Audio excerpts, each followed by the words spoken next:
Welcome. We're delighted to have you join us today for Make and Preserve Holiday Food Gifts, Chutney, Marmalade, and more. Next, this is the UC Master Food Preserver online delivery program. Today, we're joined, I'm Deborah Barger, the MC for the program.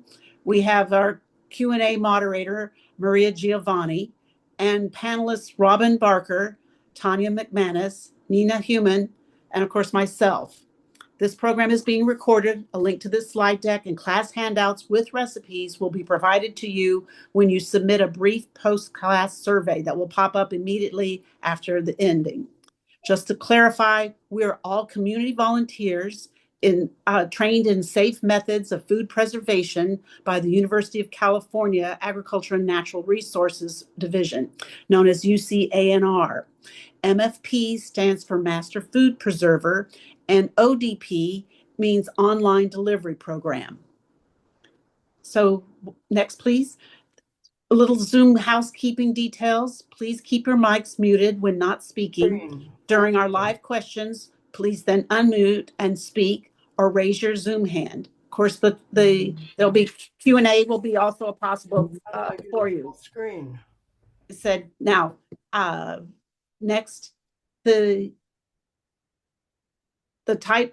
typing your questions or comments in the Zoom Q&A feature is simple. You just open it from the menu bar. Typically, that's at the bottom of your Zoom screen, but depending on if you're on a phone, it could be up on the right where you're going to select that. And then if you don't see Q&A on your bar, click More with the three little dots, and that will give you your Q&A. Next, thank you. Then you just select the Q&A, and during open discussion, you can just speak up after you unmute. So enough for housekeeping. Let's talk about who we are. The UC MFP Online Delivery Program is a community outreach, online-based grant-funded volunteer program within the University of California's Division of Agriculture and Natural Resources. We provide up-to-date research-based information on food safety and preservation. And what's our mission next? We want to keep California safe as well as we use culturally appropriate research-based practices to safely preserve food in the home, reducing food waste, increasing food security, and providing engaging ways for Californians to explore healthy food. Next. So we won't read you the fine print, but just emphasize that we are all volunteers, that we cannot speak for the University of California and do not endorse or oppose any specific organization, service, or product. So for example, if we show a piece of equipment, we're not endorsing that specific brand. Next. So we have, in getting started, of course, we always start with the clean work area. And you want to clean any surfaces that you may touch, especially, for example, your phone. Tie back your hair as needed. Wear an apron, wash your hands. Gather your utensils and recipe, gather your ingredients, and wash your produce. Good practices for all. So what are we doing today? We have an exciting program of 4 different presentations. We're going to be covering apple chutney with raisins with Robin, cranberry marmalade with Tanya. I'm going to be covering dried citrus wheels, and Nina with spiced nuts. So we have an exciting program starting with a live demonstration from Robin. Thank you. Hi, everybody. Today, as Deborah said, I'm going to be doing apple chutney with raisins. And this recipe is from a publication called So Easy to Preserve. And you may have a glare on it. You may not be able exactly to see it. But this is a great source for science-based recipes for canning. And so you need to be especially careful to use science-based recipes for things that are going to sit on your shelf and not go in the refrigerator. I have asked Maria to put in a link we have on our website to resources that provide science-based recipes that are great for canning.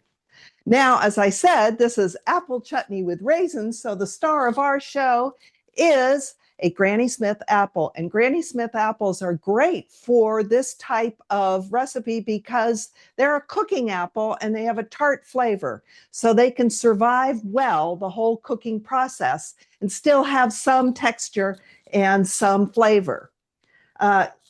Its co-star is raisins. And today we're using yellow raisins, although you can also use brown raisins. Although I found with brown raisins, the chutney came out a little bit darker. And so it was not so easy to see this lovely red pepper. And we're going to be using a cup of this red pepper.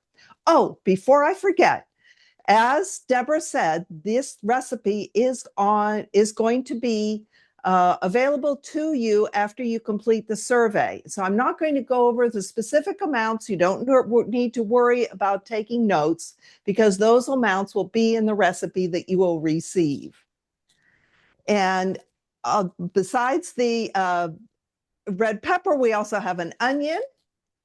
And for a little picante, we've got some hot red peppers. And those are our main fruits and vegetables, and those will all need to be chopped up into relatively equal-sized amounts so that they all cook roughly at the same pace. And to provide some spice, we have some allspice, and we also have some mustard seeds. And mustard seeds come in yellow and come in brown. The yellow are a little more fruity and the brown a little more peppy. And also some ground ginger and a garlic clove, just one.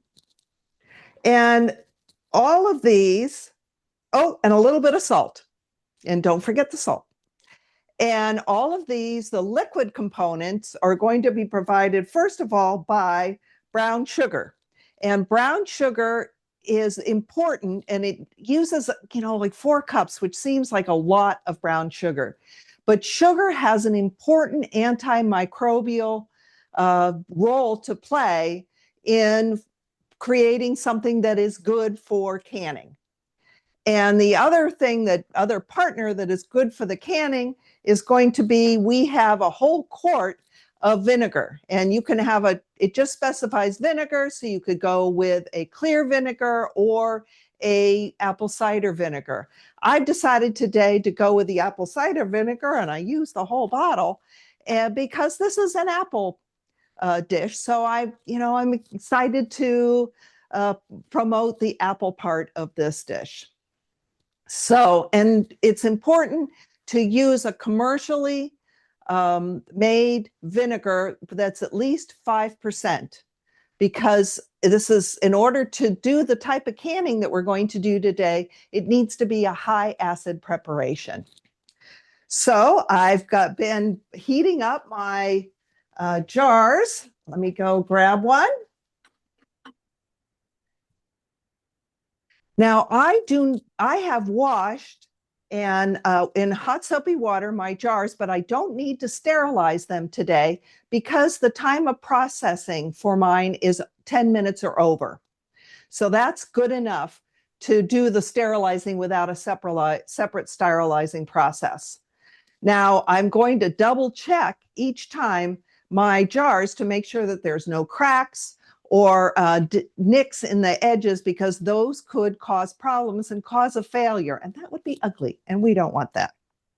So I'm going to I like to use a funnel because it can be a dicey process. And I'm going to use my ladle and put my chutney into my jar. And I want to put it in no taller than 1 inch before the top of my jar, because I want to make sure that I have adequate headspace. And I'm missing a spoon. I'm going to go over here in the mysterious back area because I put a little bit too much in. You don't want too much headspace because it would interfere with the seal, but you want to have enough headspace. If you have too little headspace, the material can bubble up and interfere with the seal. I'm also going to double check to make sure that we don't have any air pockets. So that's good. And I measured and I have at least a 1/2 inch headspace, which I need. And then I'm going to carefully wipe the edge in case anything's spilled, because we don't want anything to interfere with our seal. I'm going to put my lid on, and then I'm going to just finger tighten it, not too tight, because some air is going to come out in order for it to have a vacuum seal. And I'm going to pop it into my atmospheric steam canner.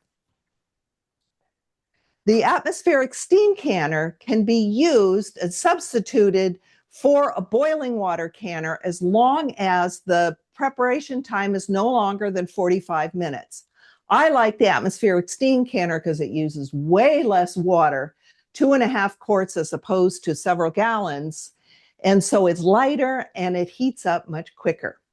So that's it. And I am going to turn things over to Tanya, and she is going to talk about cranberry marmalade.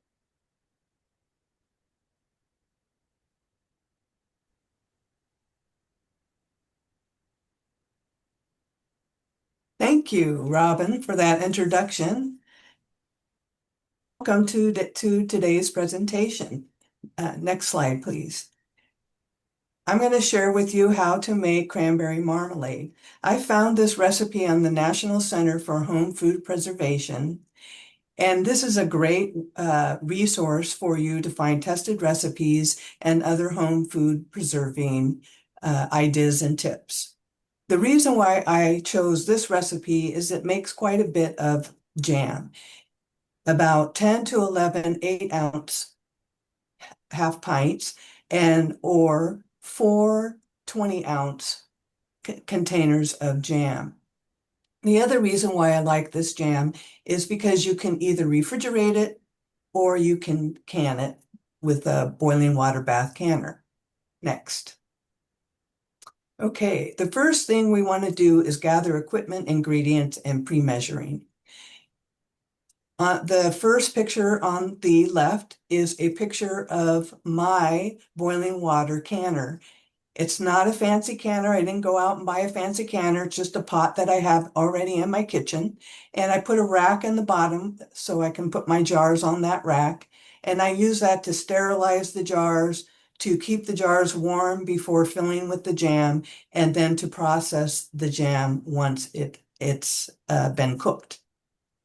As Robin mentioned, you want to make sure your jars are clean and ready to fill with your jam.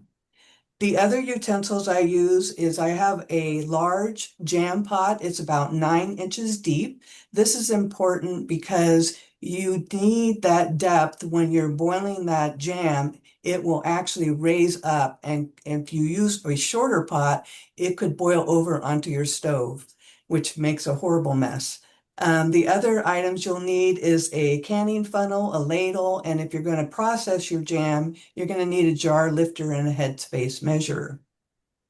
This recipe ingredients include sugar, cranberries, a package of Sure Gel, or you can use any powdered pectin, 2 oranges, and a lemon.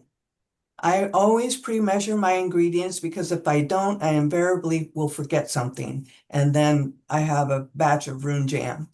So I have measuring cups that are large enough to measure the 7 cups of sugar and the 4 cups of cranberries. But if you don't have that, no worries. Just use the measuring cups that you have, measure the ingredients in separate bowls, and have them ready to go once you start cooking the jam.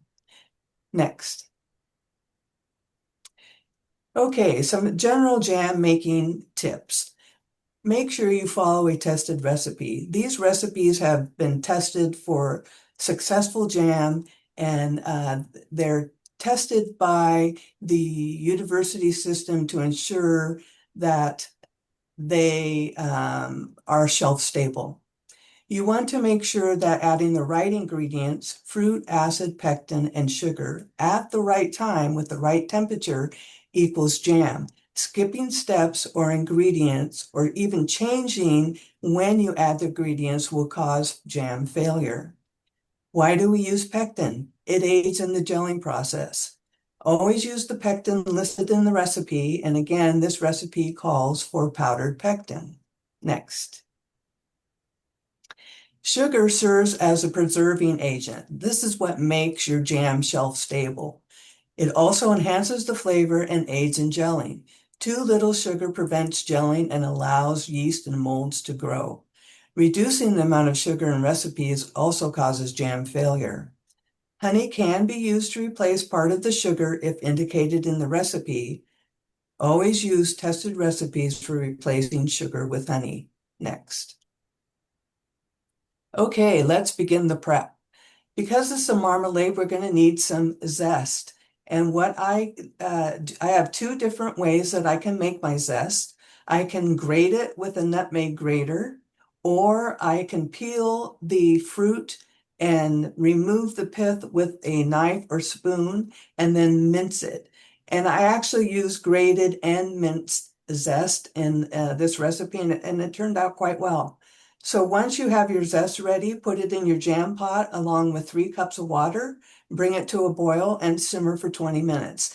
This is important because zest is crunchy and you want to simmer it for the 20 minutes to soften up that zest.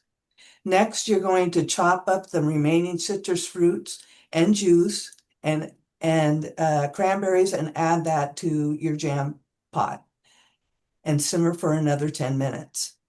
Once the fruit is cooked, you measure 6 cups of fruit and place back in your jam pot. If you don't have actually 6 cups of cooked fruit, no worries.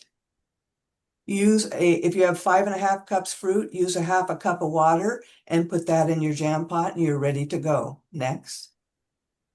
You want to mix the cranberry fruit mixture well and turn the heat up on high, and then you're going to add your pectin. Don't pour the pectin in all at once because it will be lumpy and it'll be hard to get the lumps out. Sprinkle it carefully over the top of the fruit mixture and stir in with your spoon. You want to cook this mixture until it brings to a boil and the surface is covered in bubbles as depicted in the picture, the second picture. Next, you can add the sugar. You can go ahead and add the sugar all at once and stir and incorporate it into the fruit until you've reached a full rolling boil. And a full rolling boil is a boil that cannot be stirred down no matter how fast you stir. And you'll actually see the jam rise up in the pan. Once the full rolling boil has been met, you want to cook another minute, stirring constantly, then you can remove it from the heat. You may notice some foam on top of your jam. You can skim that off. It doesn't harm anything. It's just not aesthetically pleasing when you put your jam into your jars. Next. Okay, it's time to ladle the jam into your jars. If you're going to process your jam with a boiling water canner, you want to make sure that you have a 1/4 inch of headspace. And Robin already explained why that's important. Wipe off the jar or container lids to make sure there's no food to interfere with the closing of your jars or containers. And then your jam is ready to process or refrigerate. And you can see in the third picture, I have jars ready for processing, and I use some Rubbermaid Tupperware containers for my refrigerator jam. Next. If you choose to make the refrigerator jam, that's a great and easy process. Just fill up your containers and once cooled, cover and refrigerate. Refrigerator jam must be used within 3 to 4 weeks. So you want to label the name of the jam and use by date. You can, of course, use your canning jars for refrigerator jam, or you can use, like I said, the Rubbermaid containers. Next. If you choose to process your jam using a boiling water canner, you'll need to sterilize your jars. And what I do is once I start my jamming process, I start with the sterilization of the jars. You put them in my pot, turn on the water, and bring them to a boil. While my jars are sterilizing, then I go and gather the rest of my equipment and pre-measure my ingredients. Once the jars are sterile, I keep them in the canner in warm water until I need to fill the jars with jam. After filling the jars, you want to again clean the jar rim so nothing interferes with the sealing. Place the lids and rings on the jar finger tight and place the jars aside until you're ready for processing. Then place them into the boiling water canner. Make sure that you have at least an inch of water over the tops of the jars. You usually need 1 to 2 inches of water over the jars, but because this is such a short processing time of 5 minutes, 1 inch of water over your jars is sufficient. Next. Okay, we're ready to process. Bring to a boil. Once the water is boiling, you want to set your timer and process for 5 minutes. Once the processing is done, turn your stove off, remove from the heat, and let the jars sit for 5 minutes. And then you can use your jar lifter and remove them from the water straight up, straight across, and straight down. Don't be tempted to remove the water from the tops of the jars by tilting the jar or patting with a paper towel. This could interfere with your seal. As your jars cool, listen for the ping. That means your jars are sealing, and that is a great sound for canners. After 24 hours, you want to check your seals, remove rings, and label with the name of the jam and your date. Now, if you have a jar that did not seal, you can do one or two things. You can reprocess, or you can just put that jar in the refrigerator and use it as refrigerator jam. Once your your jam is canned, you want to store it up to a year in a cool, dark place. This is the best quality. However, if you can't eat all that jam within the year, if your jar is still sealed, you can still consume the jam after. It's just not the best quality. And that completes my presentation for today. Next slide. And Maria is going to help with any questions anybody has. So as a reminder, you can put questions into the Q&A. It operates kind of like a chat. Chat box does if you've used that before in Zoom, but it's Q&A at the bottom of your screen. Or just go ahead and unmute yourself. You can also use the raise hand function. I might miss you because we have quite a few people, which is great. So just go ahead and speak up. Does anyone have any questions for Tanya about the marmalade? I do. Yes, thanks, Jessica. Yeah, so I understand we need to sterilize the jars in the water if the processing time is less than 5 minutes, but how much time does it need to be in the boiling water to be considered sterile? That's a good question. I usually sterilize my jars for 10 to 15 minutes. Okay, thank you. And that's from the time the water boils. Okay, thank you. Other questions? There is a question that says, will we be putting directions on the canning process for the marmalade on the recipe? So at the end of this class, you want to make sure you complete the survey. All the recipes and other tips will be sent to you in a packet. And it is in that packet has a special page that talks about, it has an link to an intro to canning and one on atmospheric steam canning like I did, and one on boiling water canning that Tanya did. And there are also, and I see there's a question about adjustments for altitude. And normally to adjust for altitude, you need to use additional time because as you go up and higher in altitude, the temperature at which water boils goes down. And so it turns into steam afterwards, so it doesn't get quite as hot. So you need to process it for a longer period of time. And there's a table on that handout that will give you the adjustments for your altitude. And also there is a link also to someplace that will help you determine what your altitude is in case that's something you really don't know. Great questions. 25. So I think it's time now to move on for Deborah and the citrus wheels. If you have other questions as we go along related to any of today's topics, feel free to put them in the Q&A or save them until we have more time at the end. Okay, thank you, Deborah. So dried citrus wheels, such an easy recipe we have for you today. It's next, please, because there's no boiling. You don't have to worry about altitude, hot water. We have five easy steps where we're going to review ingredients and selection, equipment, preparation of your ingredients, dry it, and store it. The total time is for prep is 25 minutes. Drying time, 16 to 18 hours in a dehydrator for smaller citrus like lemons and oranges, blood oranges. More time for grapefruit, 22 plus hours would be generally a rule of thumb. So to get your ingredients next together, any citrus will be fine. So you've got grapefruit, kumquats, limes, lemons, oranges, pomelos, mandarins, all can be dried. So thick-skinned as well as thin-skinned fruit will both work.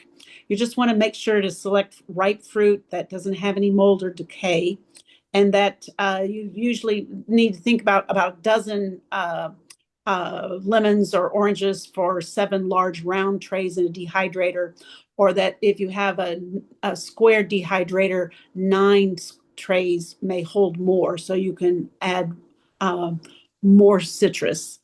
Next, please. The equipment, you're going to need a scrubber, a cutting board.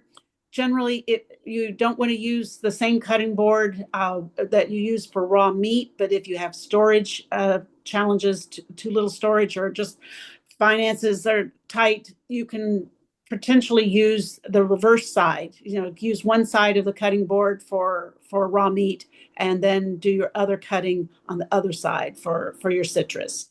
A good sharp knife. A lot of people sometimes get intimidated by knives and think that they won't have a problem if they're dull, and that's actually the exact opposite. That you want to have a nice sharp knife so that there's no problem with the slicing and no finger injuries. So timer or clock to keep track, and then focus. I'm using a electric dehydrator that's food grade, clean, has plenty of drying trays that allow for good air circulation. And it is possible to dry in the oven, and the focus is just low and slow. So low, like under 200 degrees, and slow. I just have a natural gas oven and don't want natural gas on. So, but electric oven can work. Then, of course, storage containers for your fabulous wheels. Clean, dry home canning jars work. Plastic freezer containers with tight fitting lids, or plastic freezer bags all work. You might, if you have it, vacuum packaging is also a possibility. So to get started, next, you're wanting to prepare your citrus, and that means you really need a scrubber or a brush under cool running water to scrub your fruit really well. The pebbly surfaces of citrus and the creases, especially around the stem, need extra attention to make sure that your citrus is completely clean. Then you're going to just cut your fruit evenly into 1/4-inch slices. If you can get it even down to 1/8, that's possible. If you're doing kumquats, you just split them in half. And I'm specifically showing you a picture of my wavy looking grapefruit in that lower left. The waves mean that I wasn't cutting evenly. So I'm still working on my own knife skills. But the idea is that you cut your fruit as evenly as possible so it dries evenly. So you don't have one thing getting over dried while one side is thicker. And then you want to remove the seeds as necessary.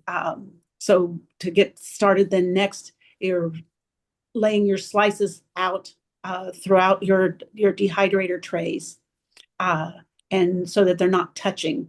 So next slide, please. That means they'll dry evenly, and you'll need to dry in the dehydrator about 140 degrees Fahrenheit or 60 degrees Celsius.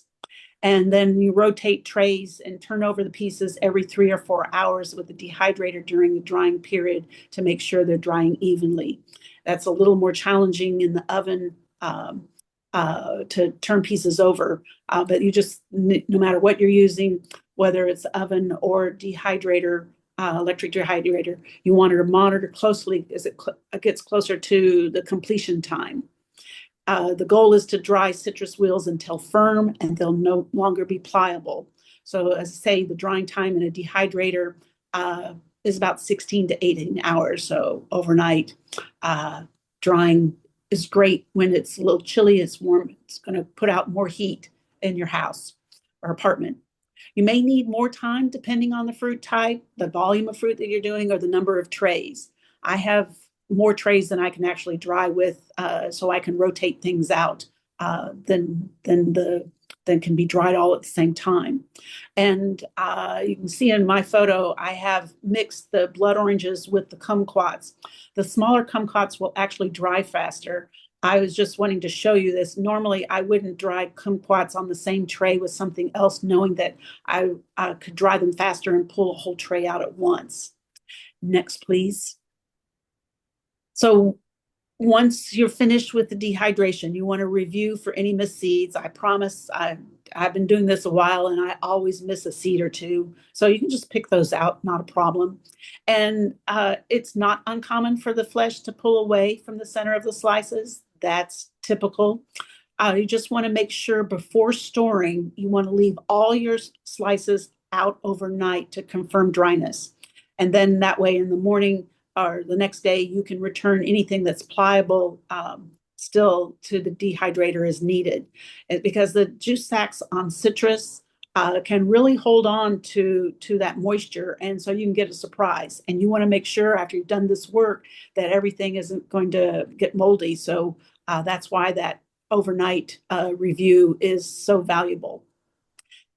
Next, please. So storage, you can always do small amounts of cool dried citrus in the moisture vapor proof containers or bags. You want to always label your whatever packages with the product name and date.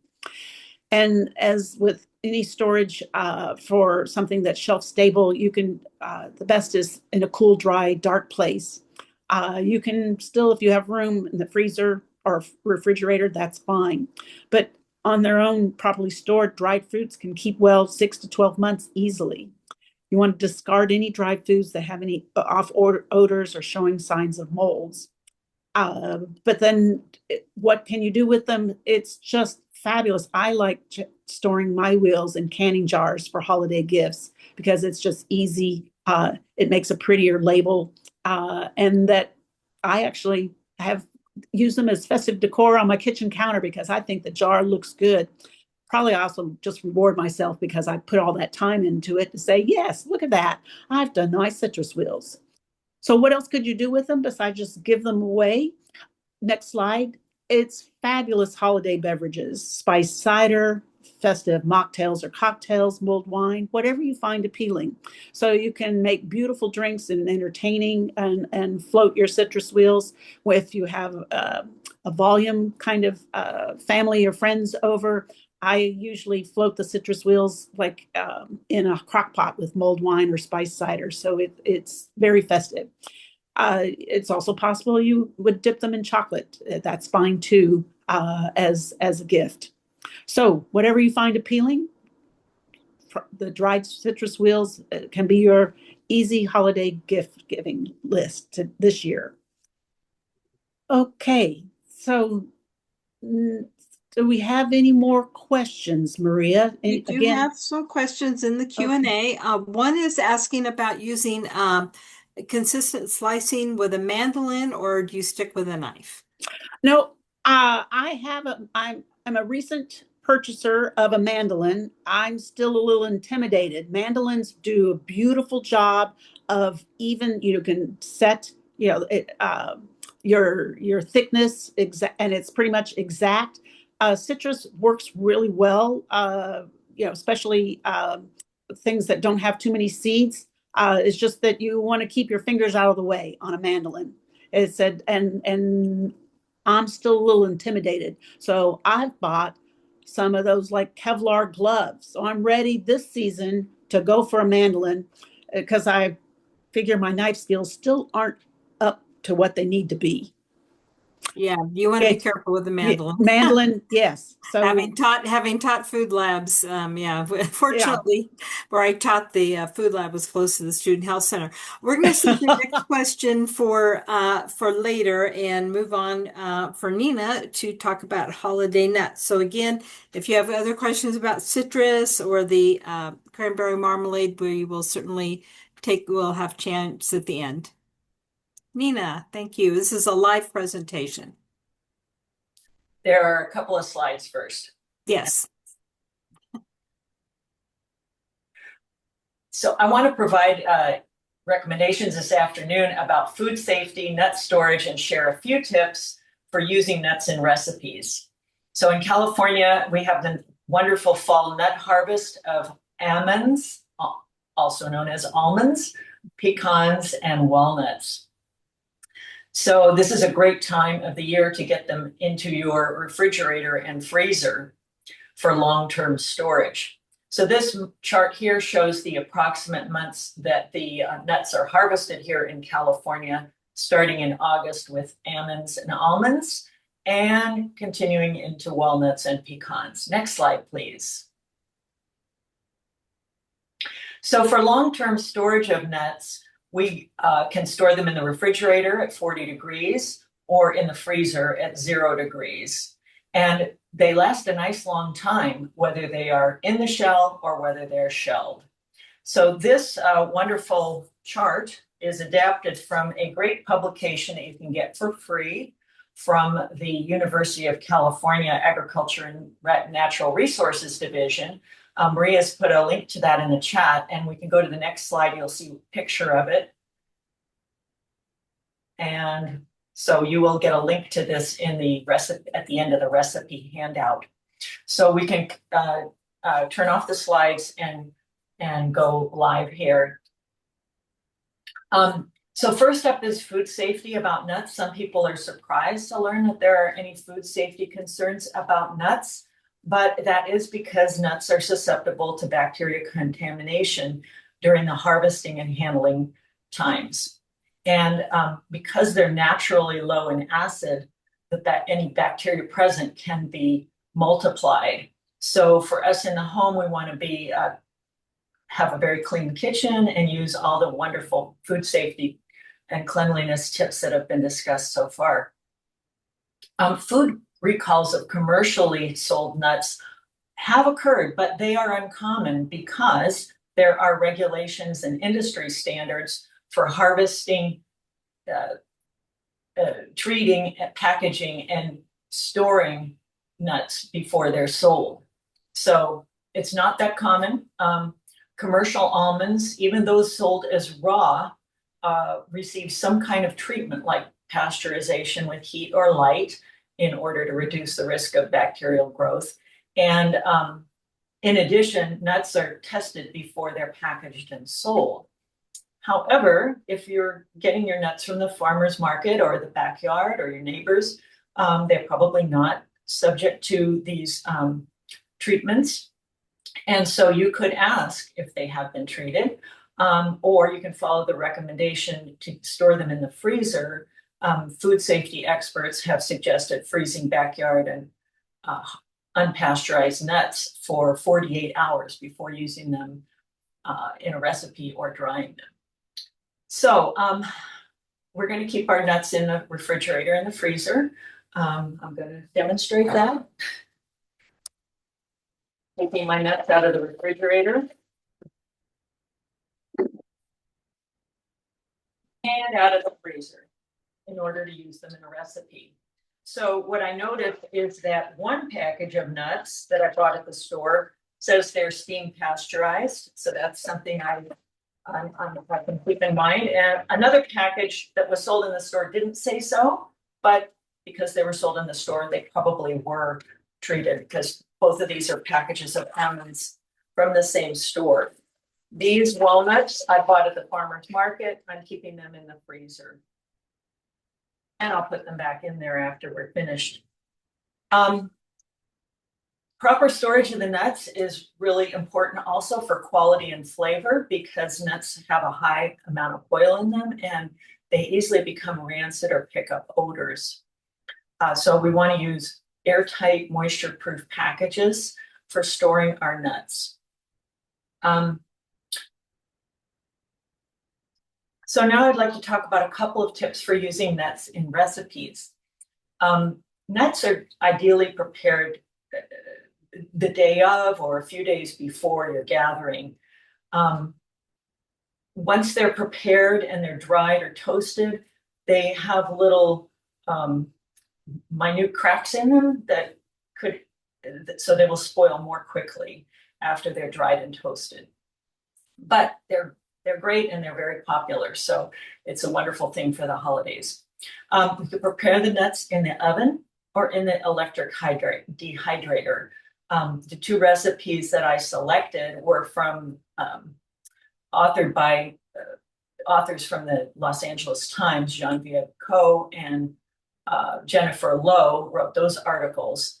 And I chose those articles because they're at a low temperature of 275 or 250 degrees. I thought that worked better. There are also great recipes on the website for the California Walnut Board, walnuts.org, or the Almond Board of California, almonds.org. And there are many wonderful recipes out there. So if we're drying them in the oven, I recommend a low temperature of 275 or so, or 250. And they might take about 30 or 40 minutes that way. But the low temperature is more forgiving, and it's easy to burn nuts at a higher temperature.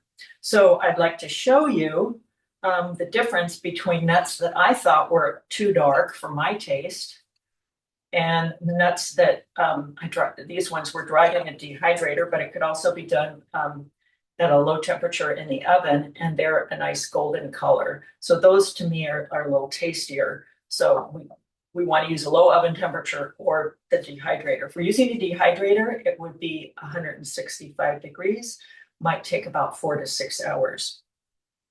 Now, another suggestion is that sometimes recipes call for blanched nuts, and that's actually really easy to do.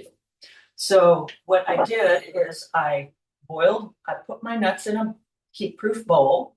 I poured in an ample amount of boiling water. And then after about a minute, I strained the nuts into and let them cool. So after I've done that, now they're cooled, and it's just so easy to pop the skins off, and you get these blanched nuts.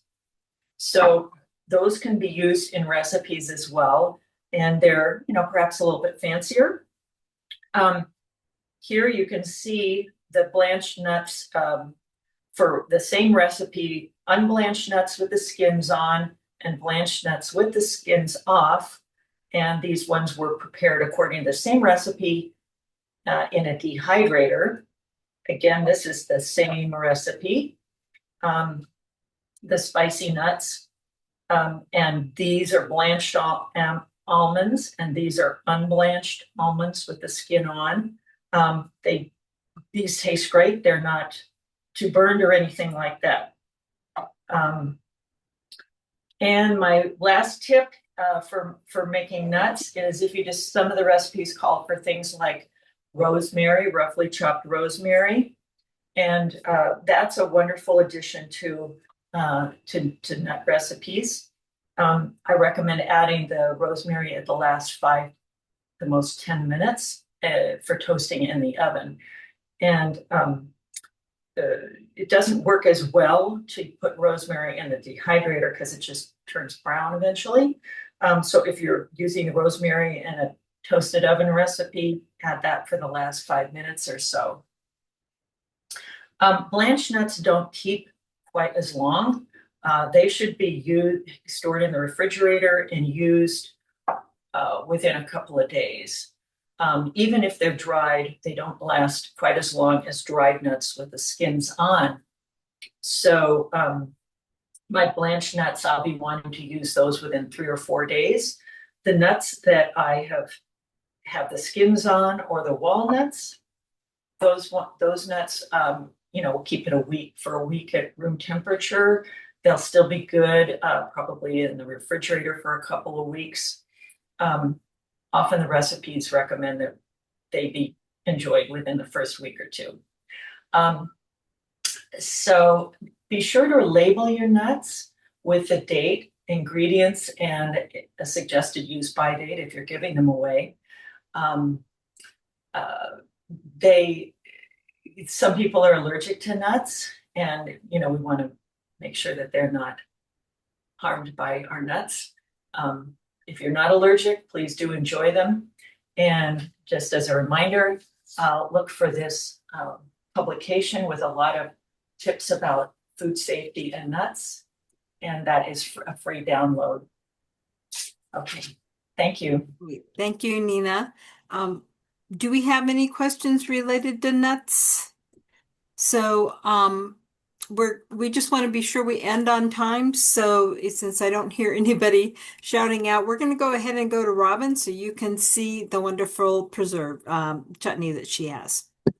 Okay, now one of the things I forgot to do was once I discussed, the ingredients I had, I failed to mention that you put them in a pot and you cook them for an hour and 15 minutes, or even a little bit longer until they thicken up a bit, making sure that you stir periodically so it doesn't burn on the bottom.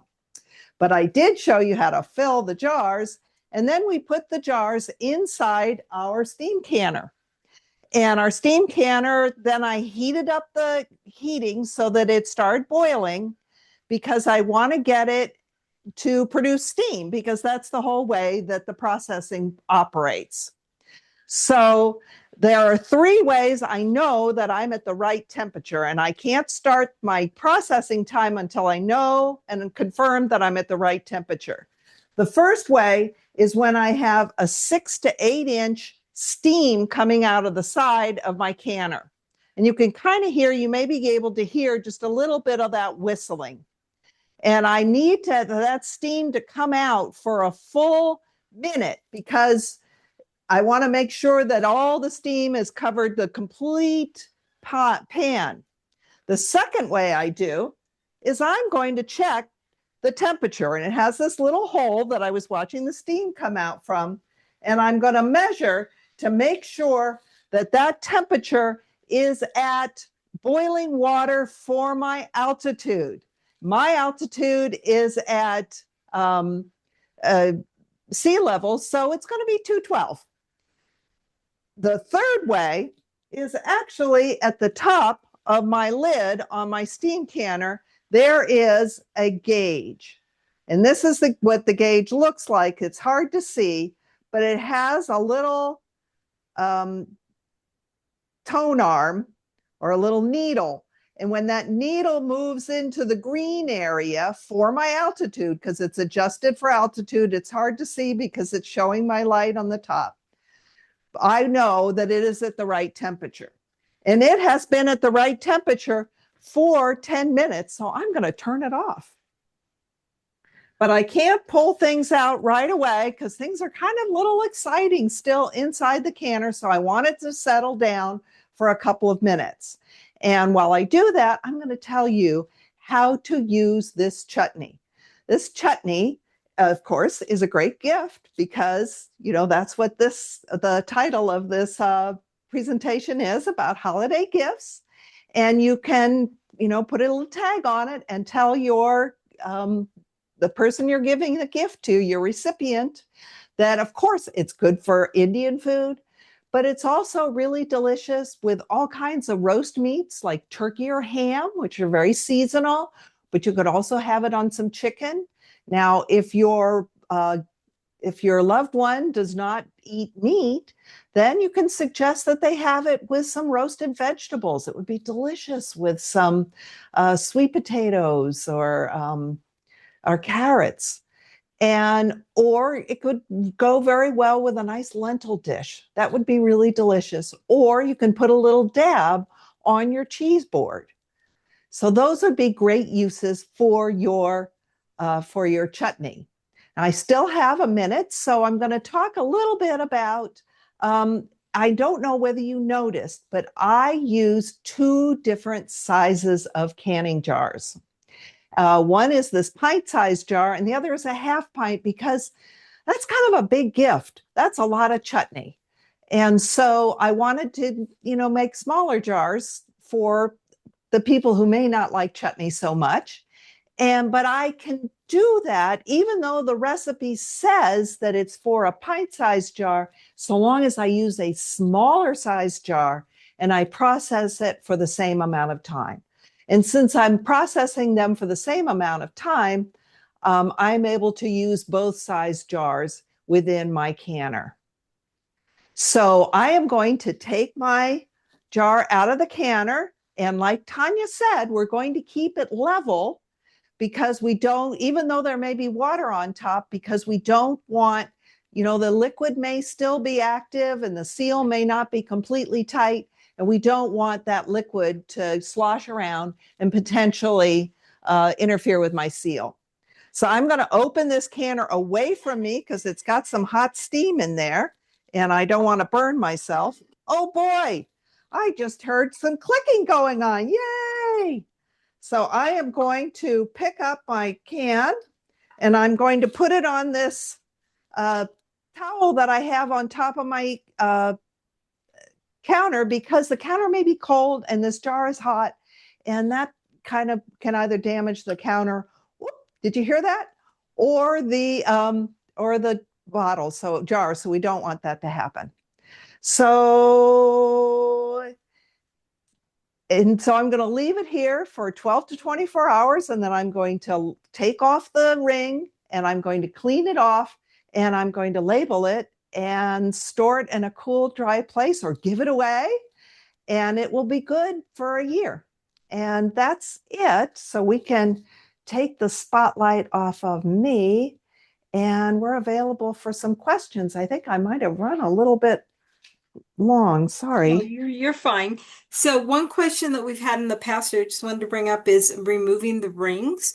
Why do we recommend that you do that? And I don't know if who'd like to take that question about why we suggest that you store the jars without the rings. Well, I'm unmuted, so I'll take that one. We take the rings off because we want to make sure that the seal was good. And sometimes things may bubble out and get inside the seal and it may be sticky there and that may have interfered with the seal, or even you want to check and make sure the seal is good.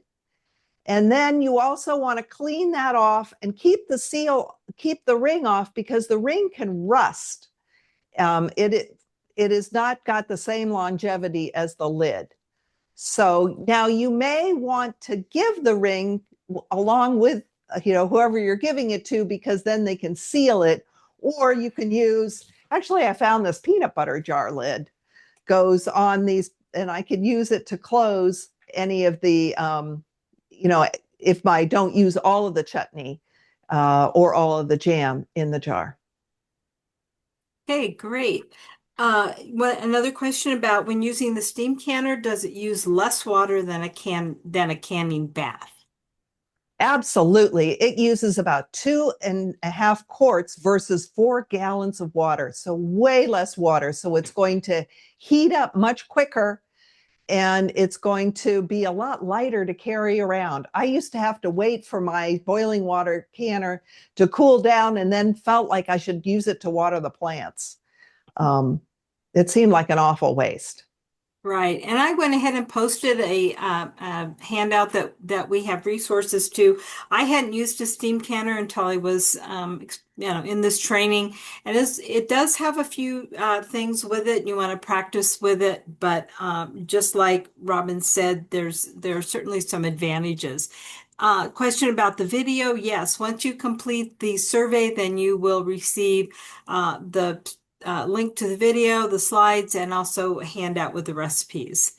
Another question going back to the citrus wheels and dehydration, what percent of moisture do you get the product? We don't measure that, but Deborah, if you want to comment on how you know when the citrus wheels are dry enough. Mhm.